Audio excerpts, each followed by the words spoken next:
Divorce Bill lusot na sa House Committee on Population and Family Relations.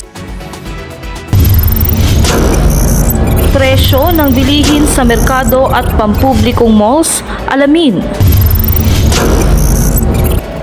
Israel nagbabala sa Gaza.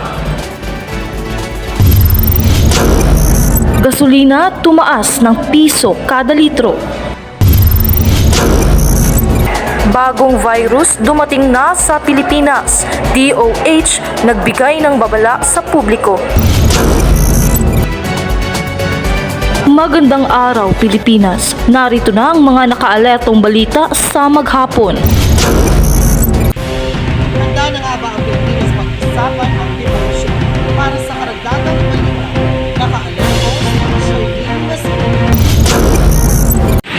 Lumusot na sa House Committee on Population and Family Relations ang diborsyo, pero aabangan pa kung ito ay papasa ngayong 19th Congress. Unlike a divorce proceeding which is mandated to be inexpensive, affordable, and expeditious. Lumusot na sa House Committee on Population and Family Relations ang panukala para sa divorce. Pero aabangan kung papasa ba ito ng tuluyan ngayong 19th Congress. Lalo't na 13th Congress pa itong paulit-ulit na inihahain pero hindi umuusad. Sa ngayon, mga legal na paraan pa lang ng paghihiwalay ng mag-asawa ay legal separation, annulment, and dissolution of marriage. Based on psychological incapacity, the causes must exist before or contemporaneous with the celebration of the marriage. Para sa DC Alert, ito si Shirley Basinto, Basta Balita, Alerto. Kasabay ng pagtaas ng presyo ng gasolina ay siya rin pagtaas ng presyo ng mga pangunahing bilihin sa merkado at pampublikong mall. Para sa price update, nakaalerto si Sandy Shine Pareda. Sa mga mamimili dito sa isang mall sa Jensen kasabay ng pagsalubong sa ulas ngayon. Para sa ating price update, narito ang mga presyo ng mga bilihin kagaya ng isda at iba pa. Ayon sa mga mamimili, mas maigi pag sa palengke ka bumili. Marahil makakapili ka at kaya lang sa budget sa isang bahagi naman ng presyo sa mall. Gaya dito sa KCC Mall of Jensen ay hindi naman ganoon kataas ang mga presyo. Abot kaya pa rin naman ang mamimili. Ang kaibahan nga lang sa palengke maaring makitawad sa presyo ang mamimili, ngunit sa mall ay hindi. Para sa dagdag na detalye, para sa price update, panatilihing nakatutok. Para sa DC Alert, ito si Sunny Shine Pareda. Basta Balita, Alert! Babala ng Israel sa mga residente ng Gaza na mayroon na lamang silang 24 oras para lumikas. Ayon sa UN na hindi ito sapat na oras para ilikas ang mga sibilyan sa ganito kaikling panahon. Sa gitna ng mahigpit na opensiba ng Israel sa grupo ng Hamas at ang patuloy na pagpapalitan nito ng mga bala, ay mahirap at hindi kakayaning mabilisang mailikas ang mga sibilyan na walang malalagay sa alanganin. Makikita naman dito sa video na inilabas ng Israel military ang hirap ng pag-rescue nila sa mga bihag ng grupong Hamas. Ayon sa Israeli media na umabot ng halos ilang oras ang operasyon ng militar sa pagbawi sa mga hostages. Ito lamang ang ating news update. This is Sunray Benyan para sa DC Alert. Basta Balita, Alerto. Kasabay ng pagtaas ng presyo ng bilihin sa merkado publiko ay siya rin pagtaas ng presyo ng gasolina. Kamakailan ay tumaas na tinatayang peso ang kanilang litro. As of kahapon, around $2 to $3 lang ang inakyat ng ating finished product trading price. So, ang equivalent po ng ganyan ay hindi more or less mga nandyan sa 1 peso po. We validate, tapos nine-negotiate rin natin sa kanila kung masyadong mataas para sa consumer. So, natitemper natin kahit papano. Kahit bahagyang tumaas ang presyo, kung mataas naman ang demand, hindi na rin ilalabas yung additional cost na yun sa retail. Para sa DC Balita, ito po si Maria Jimenez. Basta Balita, alerto. Muling nabahala ang Department of Health sa pagkalat ng panibagong virus o Nipah virus na nagmula sa bansang India. Para sa karagdagang detalye, nakaalerto si Mahal Malngan. Nagpaalala naman ang Department of Health sa publiko na patuloy na sundin ang minimum public health standard para maiwasan ang iba pang mga sakit. Ito ang kasunod na pagkakadiskubre ng bagong virus na tinatawag na Nipah virus. Para sa DC Alert, ito si Malngan Mahal, Basta Balita, alerto. Update naman tayo mga kapatid para sa paligsahan ng pangmalakasan. Ano kaya ang update sa sports? Naka-alerto si Emmy Joy Caduo.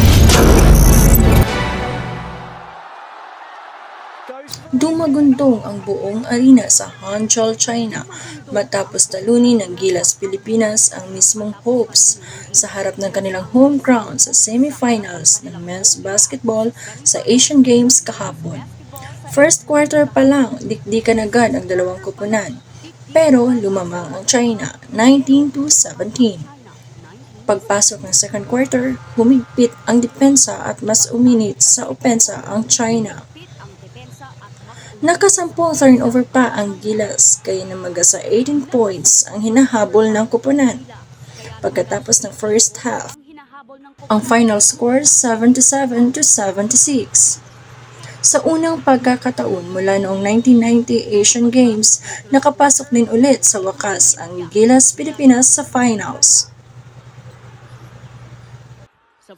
Para sa DC Alert, ito si Emmy Joy Caduo. Basta Balita, alert! Arestado ang isang menor na edad na lalaki dito sa lungsod ng General Santos sa kalagitnaan ng SD elections. Ang kaso, attempted qualified theft. Napunada ang sanay pagboto ng isang morder-edad na lalaki na nakaraang SK election matapos itong masikop ng mga otoridad sa Lagaw Police Station sa loob ng eskwelahan kung saan naboboto si Alias Jr. sa Barangay Baluan dito sa lungsod.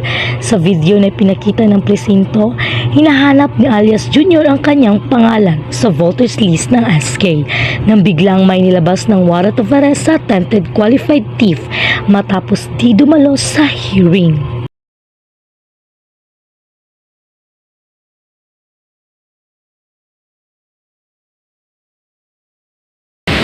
Para sa DC Alert, ito si Pamela Cruz, Basta Balita, alerto! Barangay at Sangguniang Kabataan election ngayong taon natapos na. Nananawagan ng Paris Pastoral Council for Responsible Voting na magkaroon ng mahigpit na batas laban sa vote buying. Ayon kay Ana de Villasingson, tagapagsalita ng PPCRB, ito'y dahil sa pamimili ng boto ang pangunahing pa ring problema sa mga eleksyon. Ginawa ni Singson ang pahayag matapos ang barangay at SK election kahapon, kung saan ikinwento niya ang karanasan ng isang assistant ng isang pari. Sabi ni Singson, nakatayo lamang ang assistant nito sa labas ng polling precinct sa hindi pinangalan ng probinsya, pero nabigyan ng 11,000 piso sa loob ng ilang oras.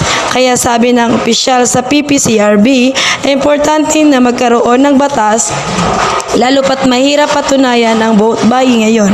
Para sa DC Alert, ito si Irene Sina, Basta Balita, alerto!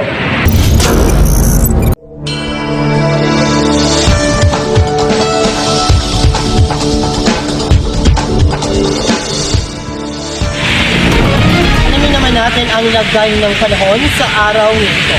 Naka-alerto si Melody Malagamba. Isang low-pressure area ang nabuo sa loob ng Philippine Area of Responsibility. Muli itong namataan sa layong 445 km silangang bahagi ng General Santos City. Sa ngayon, ayon sa pag-asa, mababa ang tsansa nito na lumakas bilang bagyo. pero posibleng itong tawidin ang Southern Mindanao sa mga susunod na oras o araw. Magpapaulan naman ang nasabing LPA sa mga ilang bahagi ng Mindanao kasabay ng pag-iral pa rin ng Intertropical Convergence Zone or ITCZ at shoreline.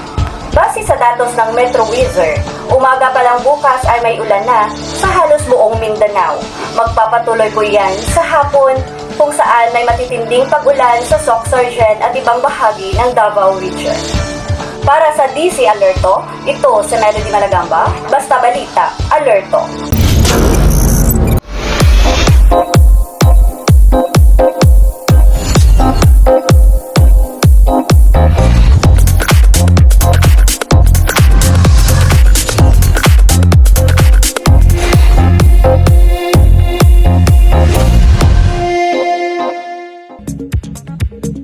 Showbiz update naman tayo mga kapatid.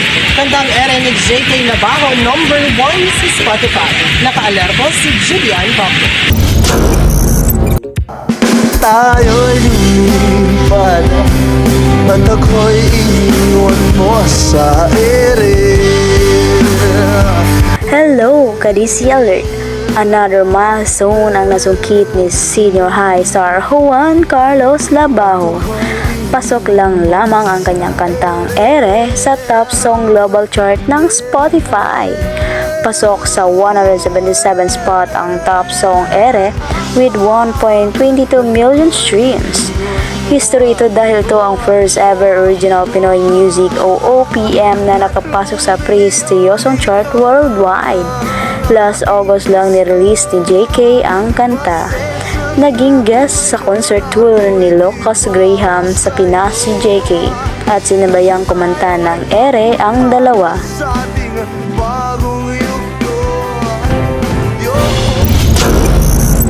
Nasaksihan natin ang mga balitang nakalap sa maghapon. Mga balitang nakalap ng Development Communication Students ng New Brighton School of the Philippines Incorporated. Para sa DC Alert, ito si Morgan